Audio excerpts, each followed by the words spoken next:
So this is my first time doing this without the headset. New microphone. Let's see how it goes. In last week's videos, we learned that in order to find the length of an arc, okay, so let's call that, I don't know, let's call the length L, right? And we found out that that length is the angle you've got in degrees divided by 360 degrees, and you multiply that by 2 pi r, right?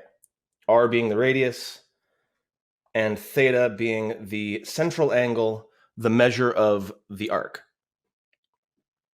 So that's the old way of doing things, but mathematicians are always searching for a faster, more efficient way to do things with fewer steps and less confusion. I know that seems weird, but it's true. So how do we simplify this process? How do we make finding the length of an arc, which can be a very important thing, a very important technique, how do we make it as simple and as easy and as streamlined as we can? And the answer lies in changing this. It's that 360 degrees. Why are there 360 degrees in a circle? Ask yourself this question. Why is it that a circle has 360 degrees in it? Now, the answer to that is complicated and involves a lot of history, but the short answer is we made it up. We, being human beings, decided at some point that we were going to take a circle and split it into 360 separate parts and use that as our unit for angles. But it doesn't have to be that way. And we can set a new unit to make our life more convenient.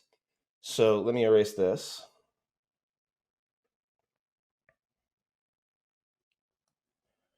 Now, let's think like a mathematician for a moment, okay? We have this problem. We need to find the length from A to B along that arc. But we don't want to have to, every single time, find the angle in degrees, divide that by 360, then multiply that by 2 times pi times the radius. It's a lot of steps. So we want to change that. The 2 pi r isn't going anywhere, right? That's still the circumference of the circle. It's not going anywhere. Now, what number should we put under here if not 360? If theta is going to be in some other unit that isn't degrees, we get to choose how many of that unit fills up an entire circle. So what mathematicians very cleverly decided to do was take this denominator and make it 2 pi. This has a couple of implications, okay? First off, there are 360 degrees in a circle. There are 2 pi radians in a circle. So instead of dividing by 360 degrees, which is the number of degrees in a whole circle, to find the arc length, we instead divide by 2 pi, which is the number of radians that are in an entire circle, okay? 2 pi is about 6.3, right? A little bit less than 6.3. There are that many radians in an entire circle, and I'll show you why in a little bit, but for now I want you to see how useful this is, because look at this equation. Look at what we've done. We now have a 2 pi on the top and a 2 pi on the bottom.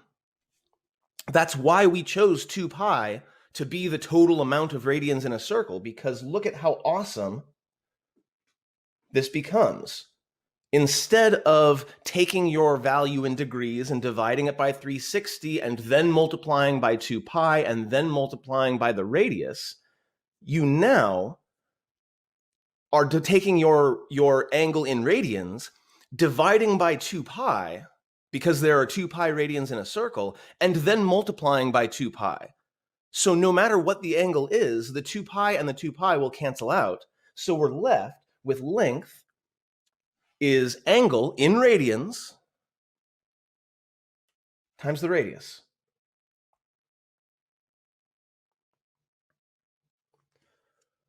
So I'll let you decide which of these two formulas, which of these two units you think is more convenient and easier to use, but you're going to have to be fluent with both. So here we've got a circle that has a radius of 5 inches and an angle measure of 1 radian. Okay?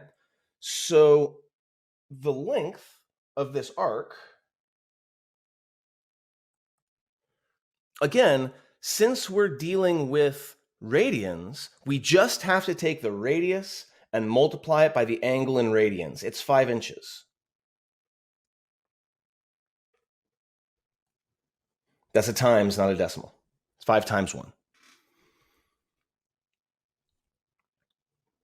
If this was 2 radians,